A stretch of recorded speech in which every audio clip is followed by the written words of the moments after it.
interviews with my music heroes. This is the Jake Feinberg Show. Welcome, everybody, inside the Blackwood Broadcasting Studios at an undisclosed Institute of Higher Learning. This is the Jake Feinberg Show, and we're happy to have all of you along with us today. Part of my show has been dedicated to the music and the musicians. Guys who were first-generation apprentices under those we call the Titans: Dizzy, Roach, Train, Mingus, and Bird. However, these musical amalgamations and contributions were chronicled by a certain section of our media that allowed for the public to gain insight into who these musicians actually were.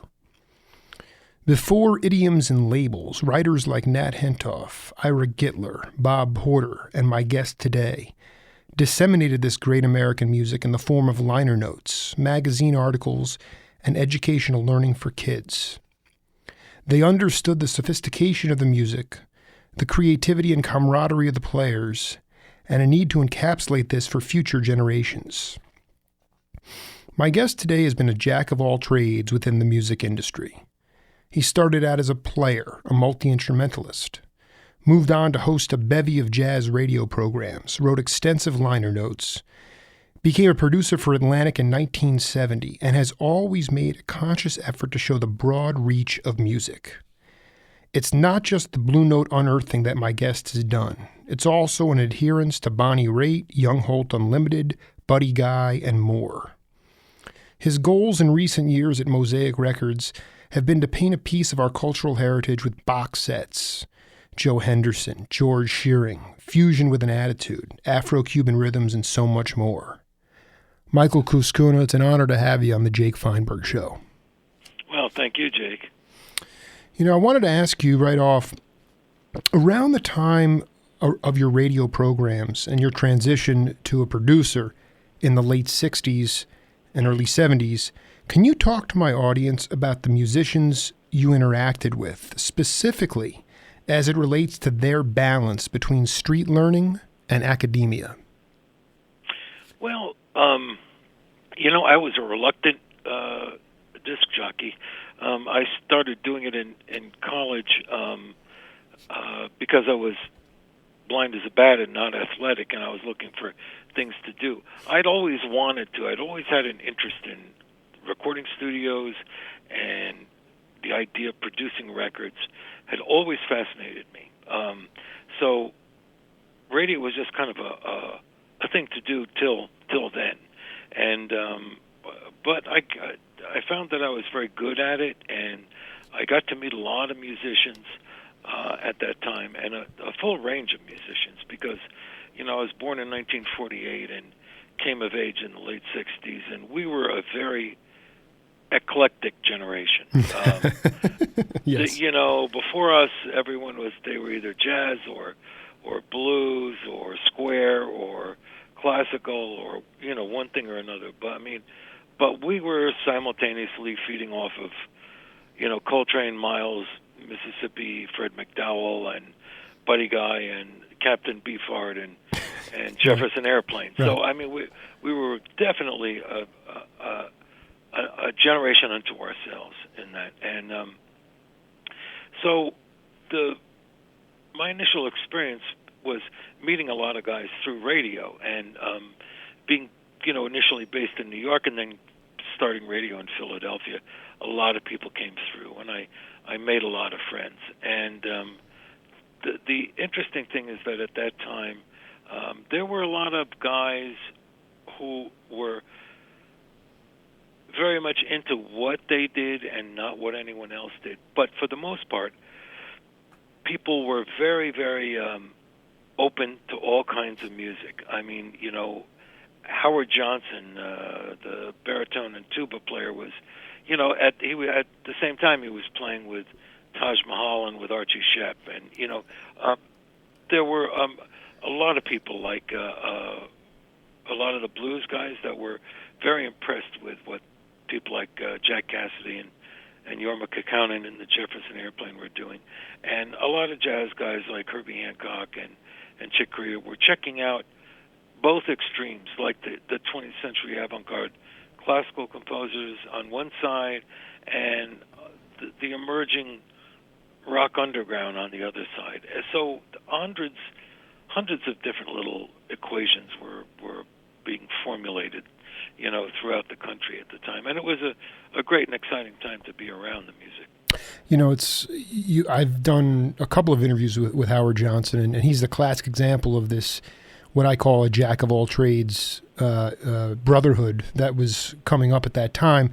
Yeah, he's a master of all trades, by the way, not a jack of all trades. That puts it in the proper. That's exactly right, because the guy was doing work with Levon and the band, and he was also playing with like you said, Taj, and then he'd wind up on like some Gil Evans. He was with Gil for a decade. I mean, it was for a lot of time.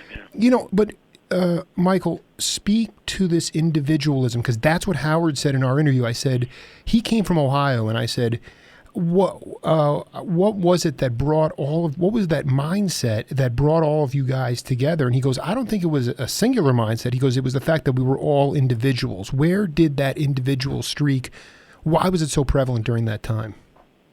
I think to give you a glib two-word answer, Clear Channel. There was no Clear Channel. No. Okay, so explain that though. Okay, but you know what I mean. But I know you know what I mean. But what I mean is that there was mass media, but things were spreading by word of mouth. And I'm not just talking about records or any specific kind of music. I'm talking about books. I'm talking about everybody my age remembers the first time they went into a bookstore to steal a copy of Tropic of Cancer by Henry Miller, because you couldn't buy it because you were 14. But this is stuff that this wasn't like on TV. I mean, you found out about it through the byways and the back alleys of the world you lived in, and I think that everyone had their own sense of self-discovery. I remember like my first inundation into music that I loved happened around 1955, 56, and it was through R&B. And I came in through Little Richard, who scared the living shit out of my parents when I played the records at home, and other people came in through Elvis Presley or Bill Haley, and the road you went down took you off different tributaries than it took other people. So everyone had their own individual paths of self-discovery. And I think that's what made people, individuals. Howard Johnson, for all that we have in common in terms of music and friends in all kinds of music, because I, was involved with all the Woodstock people and the musician circle and stuff. So, I mean, we had avant-garde jazz, straight-ahead jazz, and we had the Woodstock thing and a lot of the alternative stuff in common, and we knew dozens of people. But the first thing that Howard and I ever had as a conversation was in a car in Philadelphia, and we were talking about Spain versus R. Crumb, because we were both underground comic fanatics. And so there's all these kinds of currents of creativity and iconoclastic behavior that was going on during that time. And I think just everybody found their own way. And they all bumped into each other at the intersection, but they all got there in their own ways. And radio is so important, and I'm not saying this because we're on radio, but radio is so important, and Clear Channel is such a threat because it's like swallowing up radio in the sense that what radio always was immediate and local, and you knew about everything locally from your radio station. Exactly. And now it's all format, and it's all delivered, through networking, and it's just like a horrible, unending infomercial. As I was writing out my questions, it just leads perfectly, because I wanted you. I talked to Barry Miles. He was a great interview. A class act and a genius, and he was talking about an AM station that Donald Fagen was very affected by. Wrote the Nightfly album because on a good night, the signal went from Rochester all the way down to Delaware. And I wanted you to talk about not just how diverse a music selection you had to play from and how open it was, but how open were the AM radio stations when you were doing shows at WXPM and WMMR? I think it's extremely important that's why people's ears were so open, but I think you could explain that better than anybody. Yeah, well, there were certain clear channel, did I use that phrase the wrong way?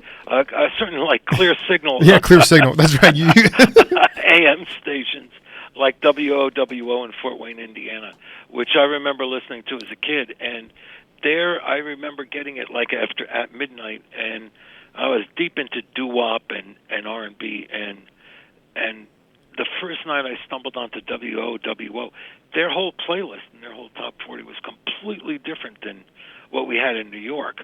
And of course, because it was the records that were breaking in the center of the country that were going to eventually get to New York.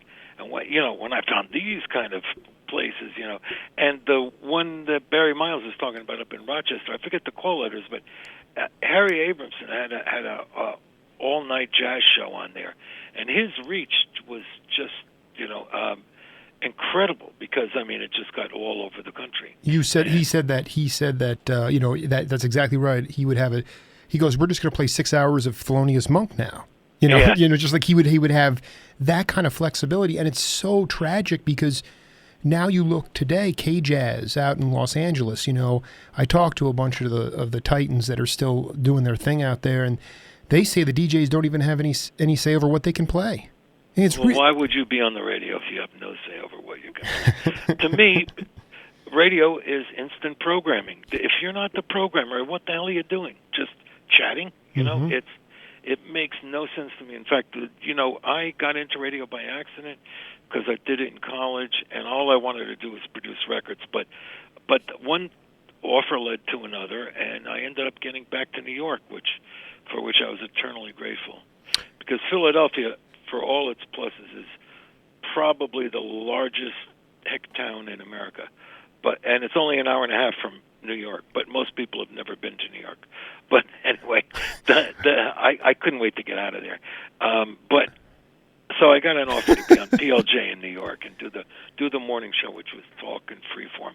And I stayed on PLJ in 1970 and 71. Massively overpaid for what I was doing, which was having fun and working a total of 4.5 hours a day. Incredibly overpaid and leading a great life.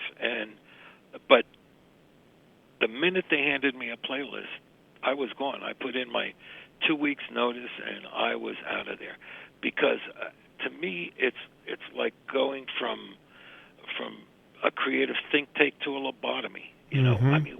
Why am I going to play someone else's choices repeatedly and just be a parrot and give the weather and the temperature and the artist and the song title? It just was mind numbing to me, and I just couldn't do it anymore. And that's why all the what we now call AAA stations and what's left of college and NPR stations, and they're all a little slicker than we were, but still, they're fighting the fight. Oh, let me be clear. Let's be clear. Even at NPR, their syndicated programming comes out of Chicago, and there's no intimacy, there's no locality, there's no localization, there's no regionalism, and right. and it's purely this idea of saying, well, we're not. This is too risky, which I just find to be ridiculous. I know it's a money thing, but it's like, God, how many times are you going to play Eastern European classical music? Why can't you play some stuff that people? Why don't you play some Bobby Hutcherson from 1972 or some Bayete or something with Buddy Guy and Gary Bartz on it, like you did for Vanguard? At least it would, and then they would say, well, they could be the judge as to whether they liked it or not, but it's not the same regurgitated thing. And so I just think it must be really fascinating for you to see your generation, sort of the inroads and sort of the eclecticism that you had, and now this complete dumbing down of what's going on. And I wonder with Mosaic, bringing it into the present, how you guys, what your what your philosophy is at that record company and how you try to continue to educate. Because when I look at the stuff that you guys put out, I've only done it the last couple of days when I've really studied in preparation for the interview, but it's a full encompassing across the entire musical spectrum. Well, basically, what we do with Mosaic is I do whatever I want and whatever I feel is important until we hit the brink of bankruptcy, and then we have to act a little more maturely about it. But basically, there's nothing that I haven't put on Mosaic that I would be ashamed of, and everything that I put on Mosaic is not necessarily my personal taste, but it is something that I felt truly needed to be done. For example, I was doing all the early Blue Notes, and I thought that was something that was ignored by the marketplace. All the 40s, the swing-tets and the sort of New York, New Orleans stuff, it had been forgotten by the jazz world and by retail. So, I mean, this is something that when I first started Mosaic, I felt had to be addressed. And by the fourth or fifth box, I got to the complete Blue Note recordings of Art Hodes, who was a wonderful Chicago blues and New Orleans style pianist. Not my favorite stuff. And after I was finished working on the set, which took a considerable amount of time, I never went back and kept listening to that music.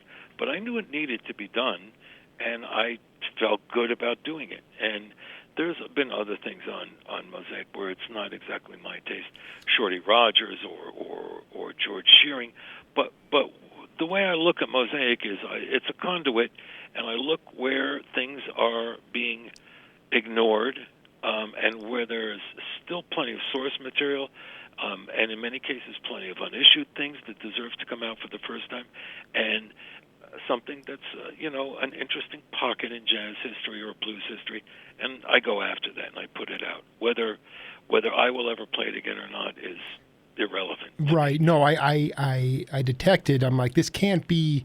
I mean, Michael's got good taste, but I mean, not everything's going to be your cup of tea, but yet right. It's for significance for education. And I hope that it can reach the people or the musicians. I hope that there's a reach for it. That's the other question is, how do you package that? I don't really want to get into that right now because I do want to go back to the original question I asked you. I know it was a long and winding one, but when you were first getting on the radio and as a producer in Atlantic, can you talk about the musicians and how they acquired their musical learning? My thesis is that there was you had music schools, but there was a lot more street learning and a lot more experiential learning with the musicians that you grew up with, and I wanted you to expand on that. Well, there was both, and you could point to people that are my age, like in their mid-60s. Most of the musicians had conservatory training to some extent, either private lessons or they attended, the Manhattan School of Music or Juilliard or something or some courses. But to address like what you're talking about, your thesis, almost every musician that I knew, just like we were talking before about following your own path and stumbling into, one blind alley after another and finding your own way out, that most musicians were influenced by someone who was like an immediate teacher on their instrument, and that led to a series of experiences where, the most dramatic of which was, just to paint the most ridiculous example is that Red Rodney, who was Jewish, got a job playing a Hasidic wedding, but he didn't quite know what Jewish orthodoxy was because he was certainly not a religious man. But so he hired this band with Thelonious Monk and Art Blakey and I forget who else was in the band, This is but great. it was, you couldn't tell who looked weirder, the guests or the band.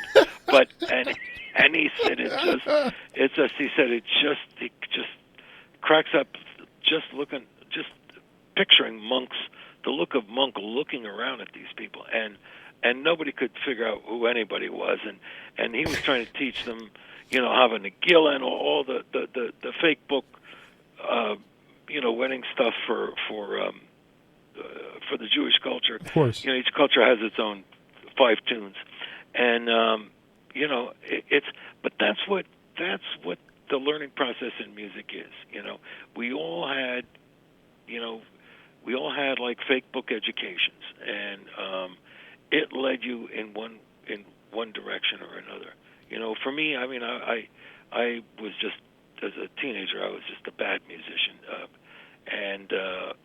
To give you an example of how bad, I mean, I couldn't improvise to save my life, and so and I played tenor sax, and so I had a B flat fake book, and it didn't have the chords in it, but that didn't matter because I couldn't improvise anyway. Right. So you find out when you hit a dead end, you find out early, and the guys who went on to do things had amazingly diverse experiences that took them in various directions.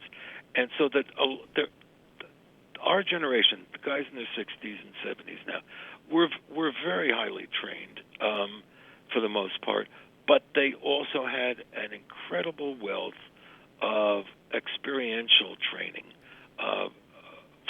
which is what I call flying by the seat of your pants. Exactly. And getting exposed to all kinds of different things, because the curriculum, in a conservatory or even in a university with musical courses, the curriculum is what it is. It's not going to budge, and reality, nothing is going to get in its way. It's just a big stone, and you're supposed to climb that stone mountain and get to the other side. But with life, you can experience so many other different varieties of things, and I think that we're the generation where we got the benefits of both.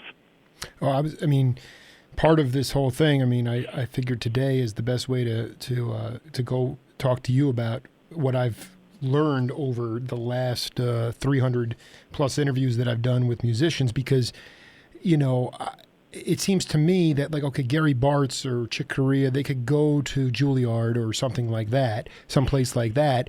But then they could also, at that point, there was this amazing amount of venues. You had so many venues to play live music at, to get to, and my feeling is, you tell me if I'm right or wrong, that these venues, coupled with the accessibility to massive leaders like Dizzy and Roach and Blakey, all these venues allowed for individual sound to cultivate. You look at look at trumpet players: Blue Mitchell, Woody Shaw, Miles Davis, Lee Morgan. They all sounded different, and that's what was and that's how you guys poured, and that was unique, and that was cool. And I look at it today, and I say, okay, we're putting together all these great musicians. They have nowhere to play, and they're not ever flying by the seat of their pants. So that's why you don't have individual sound. Talk to me a little bit about the idea of you had the ability to get the formal training, but then what kinds of experiential learning was available, just let's say in New York City alone? Well, New York was the world, and I think the basic relationship which had always existed in jazz in America in the 20th century was the master and apprentice situation, where and in modern jazz, the people you think of who were the masters were Art Blakey and Horace Silver, and the people that consciously hired and developed musicians in their band and then set them free to create their own bands as a rejuvenating cycle of continuing the music. And that was very important. And what happened, I'm just speaking in the most simplistic terms, but I think what happened was in the 70s when all the jazz greats were either, hanging on for dear life or were embracing electric instruments and one kind of fusion or another. A lot of the young guys coming up didn't have the Herbie Hancock or Chick Corea of the '60s to admire. They either had, the Chick Corea of Return to Forever and the Herbie Hancock of Headhunters to admire that took them in a whole other direction, or there was no, pure jazz like icons to emulate and to inspire you at the time. So, when we got into the '80s, which is around the time that we restarted Blue Note Records, it was hard to find acoustic, young acoustic, pure straight-edge jazz players. And what had happened was that, with the exception of Blakey and Horace and a couple of other people, there were no more band leaders. There were no more older band leaders. So the Wynton Marsalises and the Charnet Moffats were forced to play with themselves. It was peer groups playing. There were no masters to learn from. And I think that put a certain disconnect in the music for a while. And I think that we're past that now.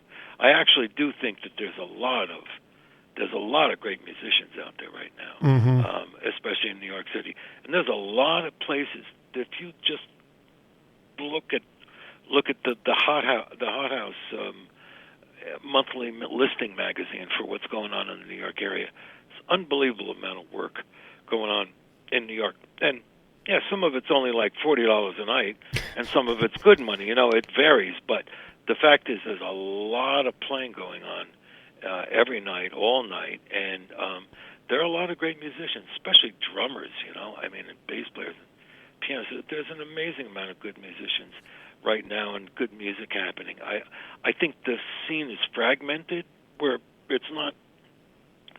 To me, the last really great sustainable label that was recording new music was Palmetto, which is still in existence, but not in the way it used to be. But there's not a lot of coordinated venues and labels that can give a sense of what's going on. Yeah, and then the idea, like, where you had a Folk City, okay, used to be a club. I was not even alive for this, but it's like, I heard a radio interview where Elvin Jones was going to take his electric band with Gene Perla and, Grossman and Liebman into Folk City. But yet nobody was caught up with the label of folk. Nobody was worried about that, even though Elvin was not playing folk. Steve Kuhn wasn't playing folk. The idea of labels and idioms, I think, has been a huge disservice to the opportunities for freedom in music and spontaneity. And I that's my question, is going back for a minute. So Horace Silver, for instance, in the Messengers, he obviously, Dizzy and Max, those guys, they were very aware of wanting to raise their children, so to speak, and bring them up and then have them get on to, how would that work exactly? Horace would say, Horace already had the integrity, so he would go to Blue Note, or he would go to whatever and say, Solid State, and say, hey, listen, I got this young trumpet player. How did that cycle work? Well, basically it worked. How people got into those bands would vary. Horace is a very meticulous, anal kind of Virgo kind of guy, and he would, every time he was going to change groups, he would rent the Carroll studio in New York and put out the word, and he'd hold auditions. There are other people like Art Blakey who what Art would do is he'd call us. I went to a dozen of these where he'd call and say, I'm going to change the band, and I got open night is like Friday at McKell's. Come down, let me know what you think. So, you'd go down to McKell's or Fat Tuesday, whatever club he would be doing, and he'd do it in public, and he'd tell the guys in the band, all right, so this cycle is done, so who do you think you got that's should replace you. Bring them by. So there'd be a whole series of auditions and stuff, and that's the way he would do it. A far more organic way than the way Horace would do it. But once these people were staffed in these bands, in those days, anybody who had any brains in the record business knew that the way to hear about young talent, the most effective and the most direct way to hear about young talent is from the artists that you're recording. Because A, they travel the country by the nature of what they do for a living, and B, they're always on the lookout for young talent because they've got to staff their bands, you know. So, you know, with Alfred Lion, I mean, like Lou Donaldson brought Blue Mitchell to him, brought Horace Silver, John Patton, Grant Green, Babyface Willette. It's, you know, it's amazing that Lonnie Smith. It's amazing that if you just are paying attention, the guys that you're working with will introduce you to the next round of guys. And it's not like Lou Donaldson had to say, "Oh, you know, here's a young guitarist you should sign." You know, it was just patently obvious. Right. The Blue Note, oh shit, this guy's amazing. You know, so that's the way the cycle worked. It just kept feeding itself, and it was, you know, also part of a larger cog. I mean, if you want to talk about this world and how it disintegrated, part of it was also that how do these artists, how do Lou Donaldson and Art Blakey and Horace Silver and Miles Davis, how do they get around the country? Well, in those days there were thriving professional booking agencies that booked all the clubs in all of the urban areas in the United States of America. And when Hampton Hawes made a couple of records and wanted to start his own trio, he could go to Shaw Artists and they could put him in a circuit of clubs around the country where he could work for 40 weeks.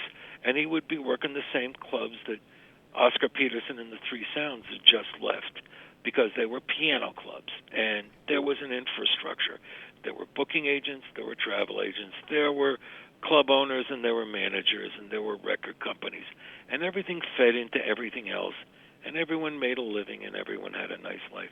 Then it's all started to disconnect in the late 60s. And, you know, where are we at now? We're now where we're just completely fragmented with nothing but clear channel to be big brother for us. Right. You just speaking to a legend here, Michael Cuscuna. You know, the way I don't want to sound totally naive, but these booking agencies and the money, was there more money in the system? Was there more public money available? I mean, was the union stronger? I'm just trying to figure out where the revenue, or were we in better shape financially as just a better shape. Okay. Just better shape financially. The unions never gave a damn about jazz, and all that. You know, I mean, basically, most of the musicians, locals, were there to just sustain themselves, and traveling musicians weren't their favorite thing, so they didn't have much to do with it. But basically, you remember I said that everything fed everything else. Mm-hmm. Well, in those days, there were commercial radio stations in most of the, let's say, the top 15 major urban cities in the United States. They all had one or two commercial radio stations. Now, when you have a commercial radio station, it tends to be 24 hours a day, so it gets a loyal listenership. And in that 24 hours, records get repeated. Records getting repeated get embedded in people's minds, and they go out and they buy those records. Mm-hmm. That's and right. those cities actually had record stores. And also those record stores and record labels were free to advertise on the commercial radio stations, as were the local clubs. So that if your radio station was playing Lou Donaldson's latest record and your club was bringing Lou Donaldson in, your club would buy spots on the radio station to advertise Lou coming, so people would come out and do it. And the record store might do a tie-in with a Lou Donaldson album. So everything fed off of everything else. And once it started to disconnect, it just unraveled like a cheap suit. Yeah, you know, it's so funny. Well, I mean, I don't want to get too esoteric. It's just when I have a question here. Your first, I was shocked. The first album you produced was on the Delmark label, George Freeman Birth Sign, and I wanted you to talk about that experience. I have that album, and but just because it was your first production opportunity, how did it come about, and what are your thoughts today on how it turned out? Well, I'd be afraid to listen to it today, actually. But I'll tell you how it Sounds came great. about. Sounds great. Oh, good. Yeah. Good. It came about because I was living at 17th and Pine, and Pat Martino was living at 15th and Pine in Philly. So I used to go over to his house every night. We'd just get high and talk and listen to music and all this stuff. And his manager also managed Richard Groove Holmes, and Groove's guitarist was George Freeman. And when I heard him, I thought, wow, here's a really unique guy. And I had $1,500 that I had inherited from somebody that was sitting in the bank. And I said to my father, I think I want to produce records, and I think the only way I can do this is to just do it. So a couple of friends of mine and I got into a car, and we drove from Philly to Chicago, which is a grueling drive. It's like you make a left at Philadelphia, and you stay on the same road ad nauseum, and 20 hours later, you make a right, and you're in Chicago. That's right. Oh, God, mind-numbing. And I'm sure it's still that way, but I don't travel the byways anymore. But anyway, and so with my own money, I convinced George to let me do it, and I went into Termer Studios, which was Chess Studios at the time, and got the recommended engineer, Malcolm Chisholm, and we did it, and I picked the local guys that George was comfortable with, and of course I had to sneak in a couple of the avant-garde guys, so I had Maurice McIntyre and Lester Lashley on a couple of tunes, and I wrote a couple of the horn arrangements, which worked, but I realized after that there's a reason why there are certain people that are great at this and no one else is. So I didn't do. So anyway, it was a learning experience for me, and a great one. And I could, for the life of me, I could not sell that record for 3 years. And finally, Bob Kester at Delmark Records in Chicago said, if you want, I'll give you whatever you paid for it, and I'll put it out. And so that's how that happened. But the point was, I just had to get started and get doing something, and I felt a real strong need to do that. I'm just, you kind of blew my mind for a minute. The idea that you and Pat Martino were having a couple of drinks around the fireplace, listening to music in roughly 1968 is relatively amazing to me, and it's really where I would have wanted to have been. What was Pat? It's so interesting because Pat had obviously the aneurysm, and you cannot always remember what times were like, but could you talk about Pat in that early, the strings phase with Joe Farrell, and then obviously going on to play with Trudy Pitts? Talk about who Pat was at the time, what made him so electric, aside from just obviously being a machine gunner on the guitar. And machine gunner is right. Yeah, that's Bobby Rose. Bobby Rose said when I interviewed Bobby, he's like Pat, he's like when he plays it's like a machine gun. Where's Bobby Rose? Bobby's in Marion Station, PA. I've tracked them all down, Michael. He's doing good, and my interview with him was incredible. But he was awesome. Oh, good. Yeah, I'm sure. Well, he's got all the stories. He was there. I mean, I don't think I was ever with Pat for more than 60 seconds when Bobby wasn't there too.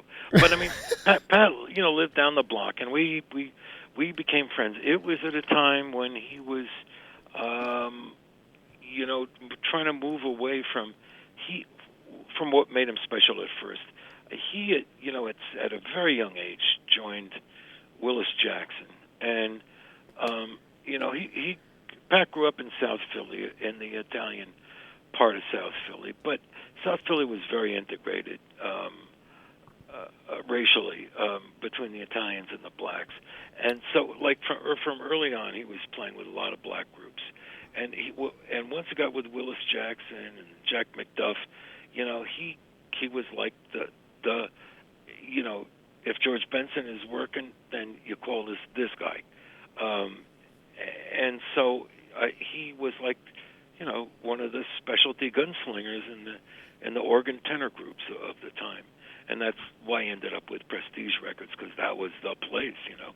And but by the time that I got to know him, he was very deeply and very consciously expanding his musical horizons. And in fact, what we did most of the time, we'd listen to like comedy stuff, like Ken Nordine records or something, or we would be listening to. I had a large collection of Indian musicians, and Alu Raka, Ali Akbar Khan, that kind of stuff. Yeah, Vilayat Khan and Nikhil Banerjee, and all those guys. Sure. And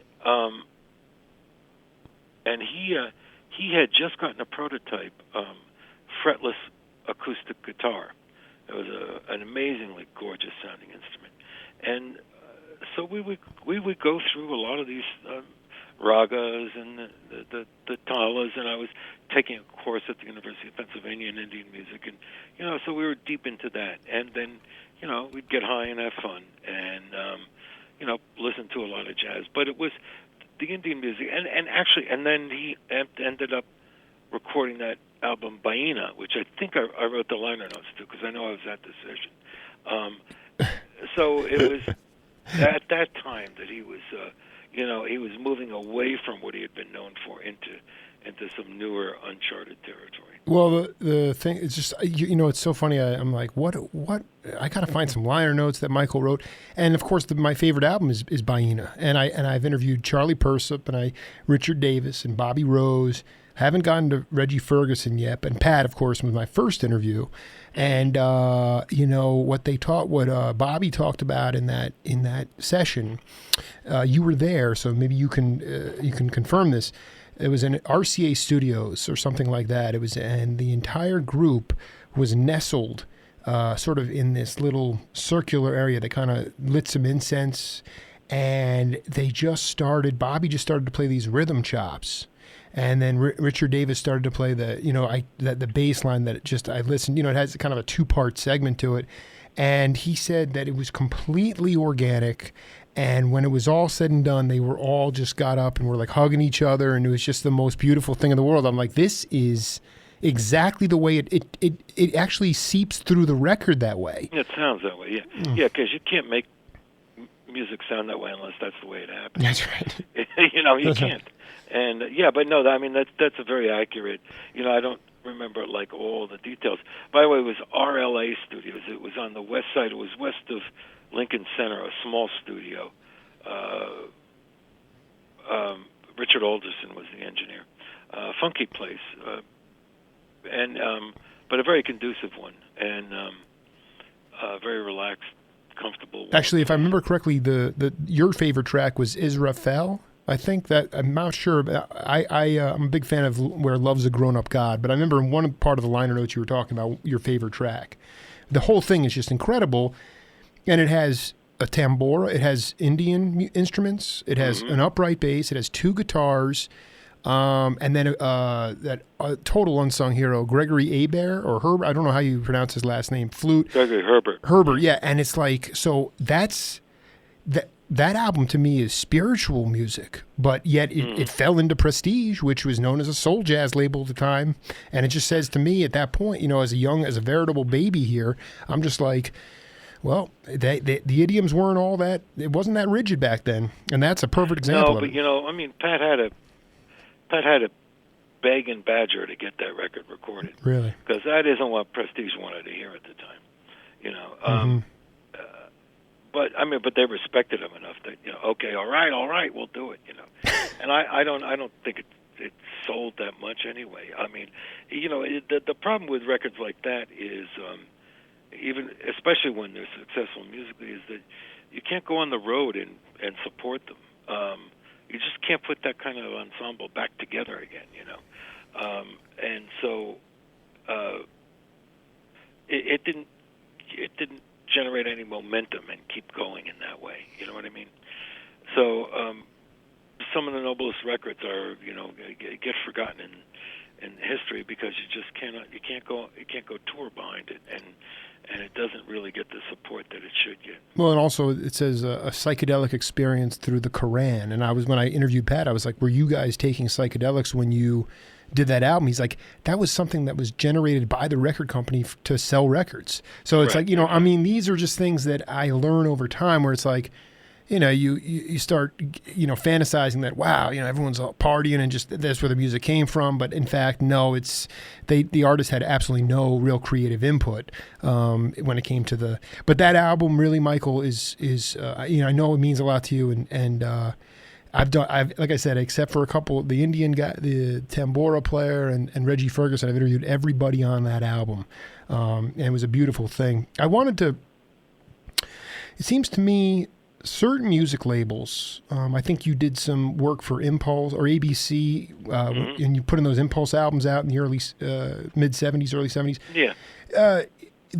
Certain music labels made a concerted effort to keep the roots of jazz when making an album. In fact, they were promoting sophisticated black music, improvisational music.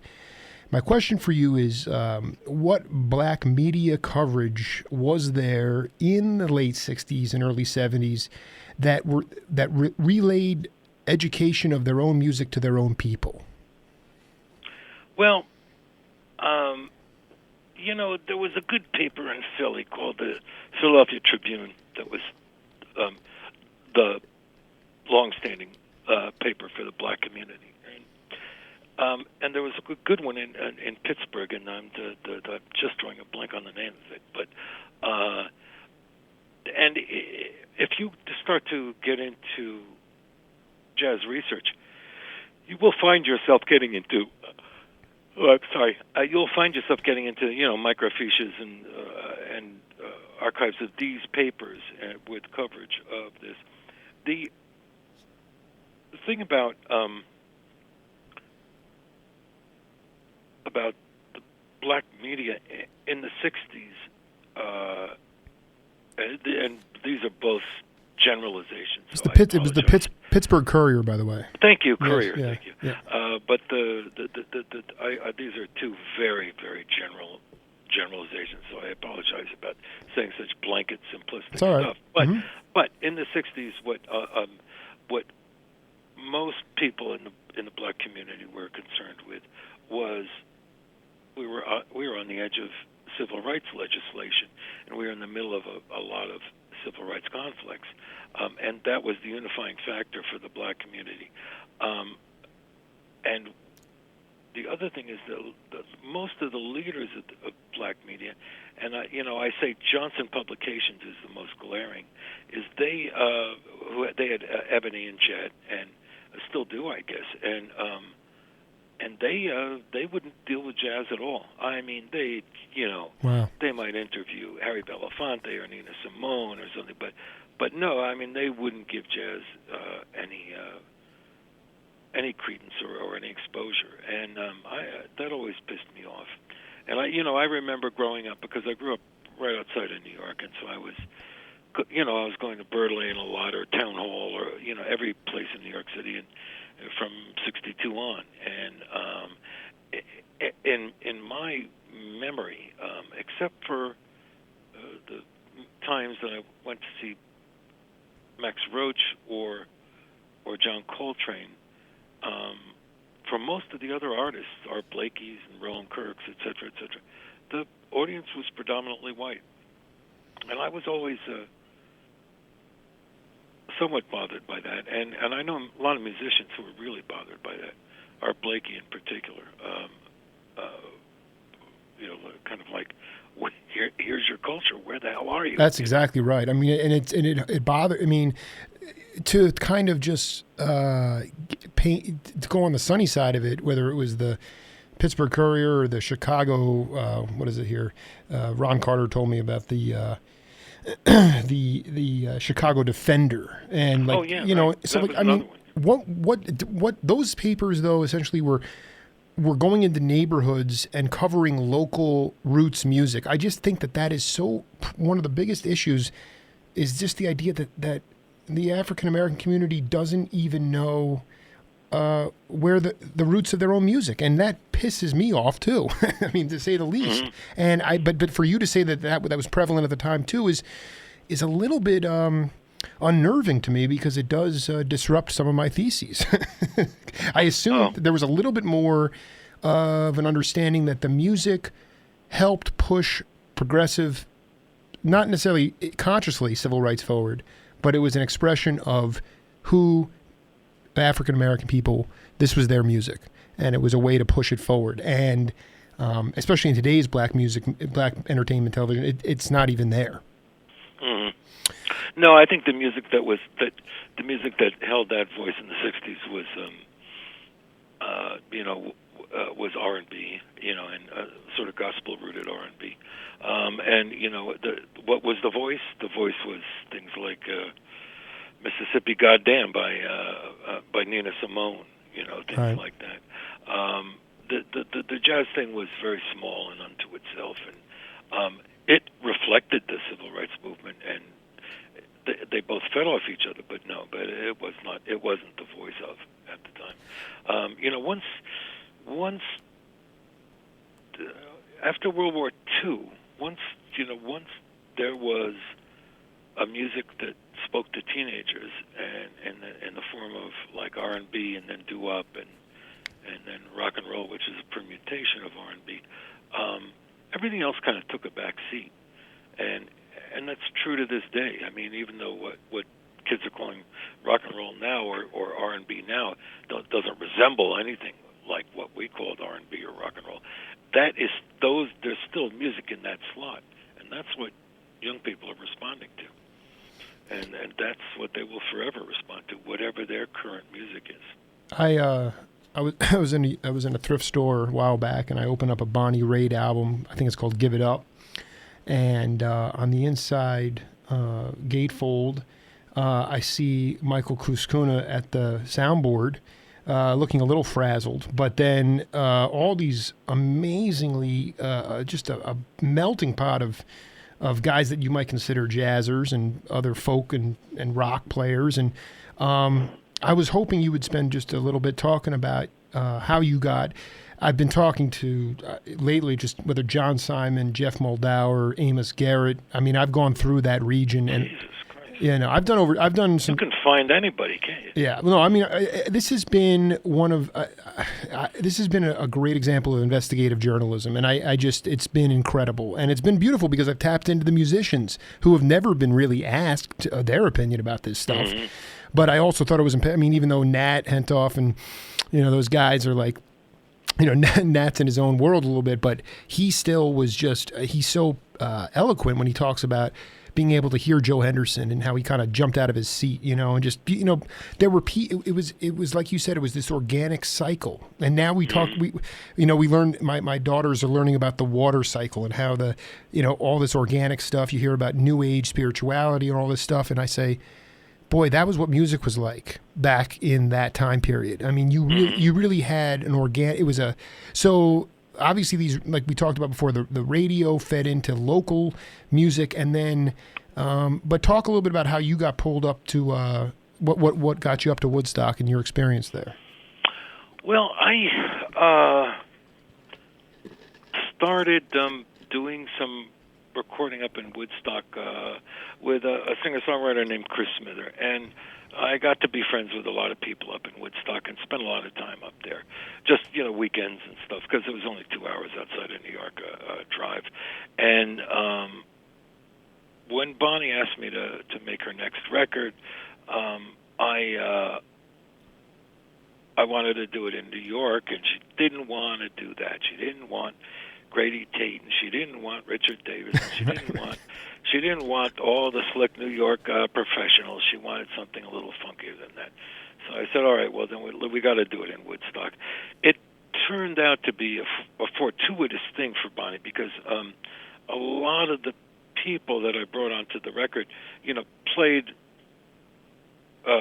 roles in her musical life to a varying degree for years and years later, like John Hall, who had a group Orleans then, and it was our guitarist for most of the stuff, and Eric Kaz, who wrote a song called Love Has No Pride that I gave to Bonnie because her heart had just been broken, and she was like a real mess emotionally when we started the record, and I couldn't think of a more perfect song for her to nail than Love Has No Pride. Right.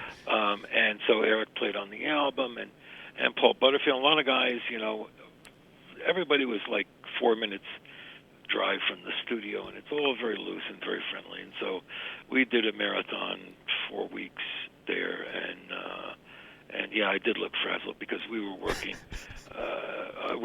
like from like 11 in the morning till 4 in the morning, and drinking NyQuil to fall asleep. I'm amazed that nowadays on TV now, NyQuil finally figured out what people have been using NyQuil for the last 40 years. They now have something called Quill or something for you to go to sleep with. That's what we've been using the same stuff for decades. Anyway, no, it's but true. it was good. For the title song, I wanted to get a string bass, not an electric bass. So Dave Holland lived there, and was a friend of mine. And so Dave played on that, and there were other guys. I don't know if some of them my Woodstock sessions like blur together, but I don't know if Mike Maneri was on it. But there's a lot of jazz, a lot of rock, a lot of blues people on it, and I was always, as I said at the beginning of this show, very eclectic, and I loved mixing and matching shit. I mean, the second record I produced was a Buddy Guy record, and what did I do? I put Gary Bartz and Barry Altschul on it. Exactly. I mean, how fucking nuts is that? No, I have the album right in front of me right now. Because that's one way I've gotten to understand this stuff, because I wasn't around for it, is through vinyl. And when I look at the Buddy Guy album, Hold That Plane, Barry Altschul, not a blues drummer. Gary Bartz, not a blues. He was not King Curtis, that's for sure. I mean, we're talking about a mix, and that was the vitality, and that's really what I want to study. I mean, that's what I want to go after, is this idea that, okay, Gary, when I interviewed Bartz, he was like, yeah, we knew what the idioms were, but we were much more concerned with developing our own sound. And Gary, remember that session? I didn't. Gary was one of my first interviews, and that was over 3 years ago. So I have to do another. I mean, I don't know. He probably does, and I need to get to him with that. But you seem to be at the right place at the right time, and the significance of Blue Note, it gets glorified quite a bit. I mean, I find water-damaged copies of Grant Green, I Want to Hold Your Hand, and it's like I'm listening to Elvin Jones, and I'm like, this stuff is just absolutely electric, still holds up well today. But what was it, how much fun was it to go through the unearthing of all those? How were they stored? Was it reel to reel? Yeah, reel to reel. And it was a weird thing. It was because when I first started producing records, a lot of my friends were on Blue Note dates that never came out, and I'd hear them talking about it. So I started making a notebook of musicians' memories. Some people like Howard Johnson were pretty good memories, and others like Andrew Hill had immaculate memories. I mean, he remembered 11 sessions, musician for musician. Wow. He got 2 bass players wrong out of 11 sessions of dozens of musicians. So anyway, I started to collect this book, and then I finally got someone to let me into the vault, and it became a very immediate need for me because Grant Green was not playing anymore. Lee Morgan had died. There's all kinds of things that were happening, that were reminding me, how important and valuable this music was, and that a lot of it we're never going to hear from these people again. Sonny Clark's dead, Quebec's dead, Lee Morgan's dead, Wayne Shorter's in Weather Report, and it's just, So I finally got into to the vault, and it was all in one, this large, massive room with just metal shells and tape reels on it, and there was no information on the tape reels. It wasn't until a couple of years later that I finally found a file that someone had in Japan with all the information about it. So that what I had to do is I'd have to go to 4 reels tape that said Jackie McLean, April 1964, and I'd take them down the block to the studio, and I'd start listening to them, and I'd say, oh, it sounds kind of Elvinish, but it's probably Dijonette, and that trumpet, that sounds like Tolliver. And then I would go to BMI, and I would see what tunes Blue Note's publishing company had registered within 2 or 3 weeks after the recording date. And if I saw okay, there's Harold Mayburn's name, there's this guy or that guy, it would trigger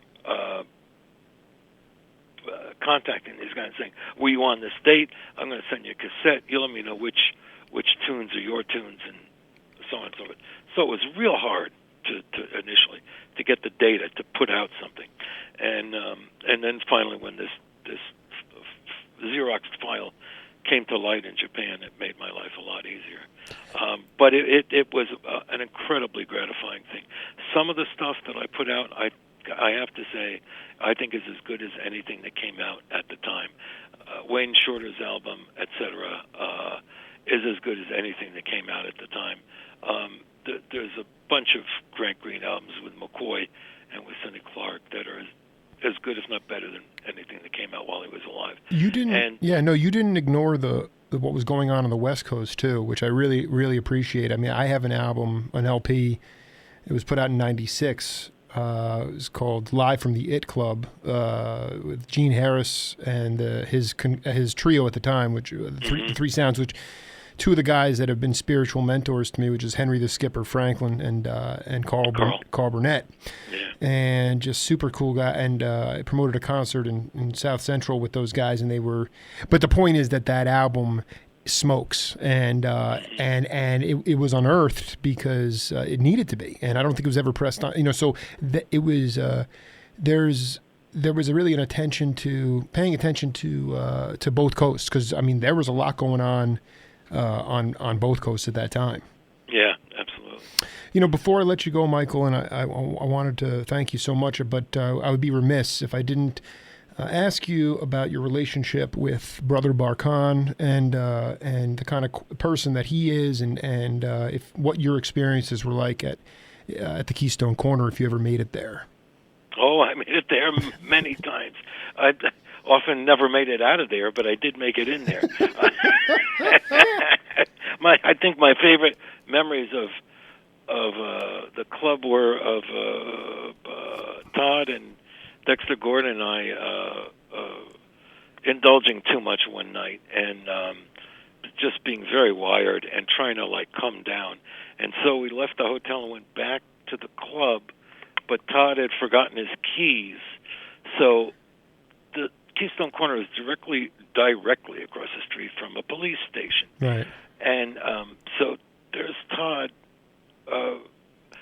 breaking into the basement window, breaking into his own club right. through a basement window. And Dexter and I standing there, shall we say, with incriminating evidence on us, looking at the police station across the street while Todd is pulling his burglary chops together. And but it was a great club. I mean, Todd, is one of those just people that do just organically. He loves the music and he loves the musicians. He also knows everything about it.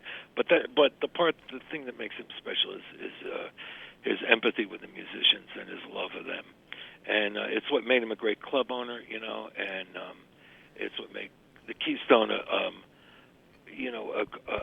great place because of his programming. I mean, it's kind of like the way I said about what I do at Mosaic. I do what I want until I hit a wall, and then I have to be a little more cautious, and then I continue doing what I want. And that's the way he programmed that club. It was hip. It was great. And it was a great town. Everybody always wanted an excuse to get to San Francisco, but what he programmed at that club and the atmosphere he created for everybody at the club, it was just a home. You just felt like you were walking into your living room. And it's kind of like what Max Gordon had with the Village Vanguard here.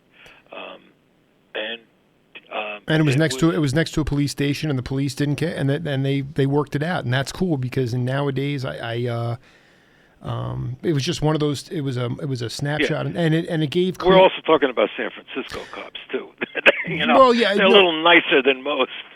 Yeah, well, I mean, it was also the opportunity again to expose the undercurrents and the beauty, the Michael Howells and the Calvin Keys and all these guys who have been. That's the other thing that is, really upsetting. Not upsetting because I haven't actually been there, but like the San Francisco Jazz Center that just opened. I'm not sure if you went out there for that. No, I didn't. No. But it's like, okay, I think it's great. You're going to put Bobby Hutcherson up on stage and all these Titans. They don't need any more adulation. Where's Roger Glenn? Where's Calvin Keys? Where are the local cats that have given their all to San Francisco their entire lives? That is, to me, that's a values thing. Norman Granz said it when I interviewed Tad Hirschhorn, who wrote the book on him. He said Norman would put out albums and say, this may not make us $1 million, but it's what we stand for. And that's, to me, is the loyalty to the community and the disconnect, like we talked about, the fragmentation, that is really hurting the intimacy and the love. Because as far as I'm concerned, that jazz center should be filled with the local gut bucket guys who play the Fillmore district all the time. Right. Yeah, it should be. You're right. Michael, I would like to talk to you soon. I have actually a couple of ideas, but I just wanted to say thank you for being so eloquent and taking the time out of your schedule to do this interview with me. Oh, sure. My pleasure, Jake, and I'll talk to you soon. All right, Michael. Take care. Thanks, man. Bye-bye. Bye-bye. This is the Jake Feinberg Show. See you all in a little bit.